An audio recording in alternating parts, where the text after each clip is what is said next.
महत्त्वाची बातमी रेल्वे प्रवाशांसाठी।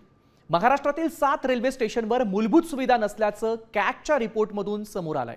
देशभरातील रेल्वे स्थानकांच्या कॅगनं केलेल्या तपासणीमध्ये तब्बल 89% रेल्वे स्थानकांवर मूलभूत सुविधांचा बोजवारा उडाला।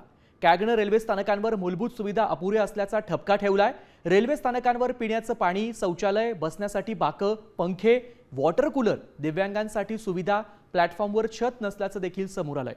रेल्वे स्थानकावर अपुऱ्या सुविधा असल्याच्या मुद्द्यावर कॅगनं कठोर ताशेरे ओढलेत। रेल्वेकडे सध्या याबाबत कुठलाही ठोस कृती आराखडा नसल्याचा ठपका देखील कॅगनं ठेवलाय। दरम्यान कॅगच्या अहवालात नेमकी काय पाहूयात। रेल्वे स्टेशनवरती अपुऱ्या सुविधा आहे। यामध्ये रेल्वे स्टेशनवरती पिण्याचं पाणीच उपलब्ध नाहीये। पिण्याच्या पाण्याची अपुरी सुविधा आहे। यासोबतच शौचालय, बसण्यासाठीची बाकं हे देखील अपुरे आहेत। पंखे, वॉटर कूलर आणि दिव्यांगांसाठीच्या सुविधा देखील रेल्वे स्टेशनवरती कमी आहेत असं कॅगच्या अहवालामध्ये नमूद करण्यात आलंय।